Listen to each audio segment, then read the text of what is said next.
Hello guys, welcome to my YouTube channel. तो जैसा कि आप सब जानते हैं कि जो गणित की राजन सीरीज़ की बुक है, मैं उसके सारे प्रश्न आपको एक एक करके हल करवा रही हूँ। तो हम लोग का प्रश्न नंबर 14 तक ही कंप्लीट हो चुका था। आइए बढ़ते हैं प्रश्न नंबर 15 की तरफ। प्रश्न नंबर 15 है, टेलीविज़न के विभिन्न ब्रांडों को क्रय करने वाले ग्राहकों की संख्या निम्नवत है। ठीक है ना। टेलीविज़न के बहुत सारे ब्रांड हैं, यहाँ पे दिया हुआ है नाम ABCDE। ठीक है ना, 5 ब्रांड है टोटल।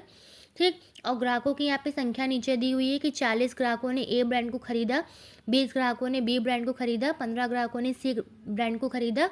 तो ऐसे ऐसे करके 100 ग्राहक हैं टोटल। ठीक है ना। जब आप ये सारे ग्राहकों को जोड़ेंगे तो यहाँ पे आपका आएगा 100, यानी कि 100 टोटल ग्राहक हैं। ठीक है ना। तो इसका हम लोग को बनाना है पाई ग्राफ। ठीक है। पाई ग्राफ बहुत सारे तरीक़ों से बनता है। आप इसको ऐसे सर्कल शेप में भी बना सकते हैं या फिर टेबल शेप में भी बना सकते हैं। ठीक है ना। इसमें टेबल शेप में दिया हुआ है इस वाली बुक में, तो हम लोग टेबल शेप में सीखेंगे। ठीक है ना। तो यहाँ पे देखिए, इन लोगों ने 4 कॉलम बनाया है। सबसे पहले बनाया है ब्रांड का। ठीक है। फिर उसके बाद बनाया हुआ ग्राहकों की संख्या। ठीक है ना, ये कस्टमर्स की संख्या है।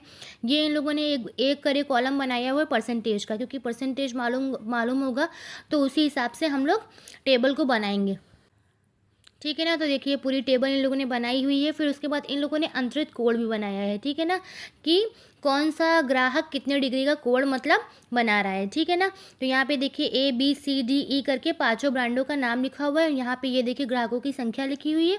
इन लोगों ने निकाला है एक ग्राहक का परसेंटेज, यानी कितने परसेंटेज में कौन से ब्रांड को किस ग्राहक ने खरीदा।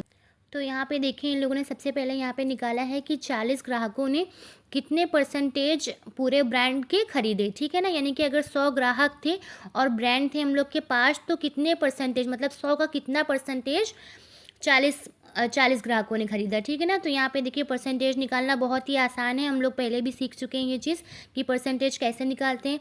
तो 40 थी हम लोग की ग्राहकों की संख्या। ठीक है ना। फिर उसके बाद बटे में 100 पूरे ग्राहक थे। ठीक है ना, हम लोग ऐसे ही निकालते हैं परसेंटेज जब निकालना होता है। और गुणे में कर दिया है 100, यानी कि प्रतिशत का 100। तो ये 100 कट जाएगा, आएगा हम लोग का 40%। ठीक है ना, 40% ग्राहकों ने ए ब्रांड को खरीदा। ठीक, ऐसे ही हम लोग BCD और E को निकाल लेंगे। ठीक है ना। ये जो 100 सब में लिखा हुआ है नीचे वाला, ठीक है ना, ये है टोटल नंबर ऑफ ग्राहक। ठीक है ना, ग्राहकों की संख्या का जो है ना, ये 100 वो है, और ये वाला जो 100 है ना, ये हम लोग का हो जाएगा परसेंटेज वाला। ठीक है ना, प्रतिशत वाला। तो इसमें आप लोग कंफ्यूज मत होइएगा, और ऐसे ही करके हम लोग सारे ग्राहकों का प्रतिशत निकाल लेंगे। मैं आपको B का भी करके बताती हूँ। यहाँ पे देखिए, B में ग्राहकों की संख्या थी 20। ठीक है ना, टोटल ग्राहकों की संख्या थी 100। इसको गुणा कर देंगे 100 से, तो 100 कट जाएगा यहाँ पे और आएगा 20%। ठीक, तो इस तरीके से हम लोग ग्राहकों का प्रतिशत निकाल लेंगे पाईग्राफ बनाने के लिए। ठीक है ना। अब हम लोग यहाँ पे देखेंगे कि इन लोगों ने अंतरित कोण को कैसे निकाला है। ठीक है ना, 144 डिग्री, 72 डिग्री, 54 डिग्री और ये 36 डिग्री किस तरीके से आया। ठीक है ना। तो मैं इसके लिए आपको बताती हूँ कि इन लोगों ने कैसे। सबसे पहले हम लोग ए ब्रांड का अंतरित कोण निकालेंगे। तो यहाँ पे देखिए 40 लोगों ने ए ब्रांड को खरीदा था। टोटल नंबर ऑफ ग्राहक थे, मतलब 100 ग्राहक थे, इंटू करेंगे हम लोग 360 से। ठीक है ना, क्योंकि 360 जो होता है वो पूरा एक कोण होता है। ठीक है ना, 360 डिग्री का एक पूरा कोण बनता है। ठीक है ना। तो ये देखिए, इसको हम लोग काट लेंगे। तो ये हम लोग का चला जाएगा, अगर हम लोग काटेंगे तो ये ज़ीरो ये हटा दीजिए। ठीक, फिर उसके बाद हम लोग इसको 2 से काटते हैं, 2, और ये कट जाएगा 20 से, 5 एकम 5, 5 चौको 20। ठीक, तो यहाँ पे जब हम लोग 4 को गुणा करेंगे 36 से, तो हम लोग का आएगा 144 डिग्री। तो इस तरीके से इन लोगों ने कोण को निकाला है। तो आप लोग इसको नोट डाउन कर लीजिए।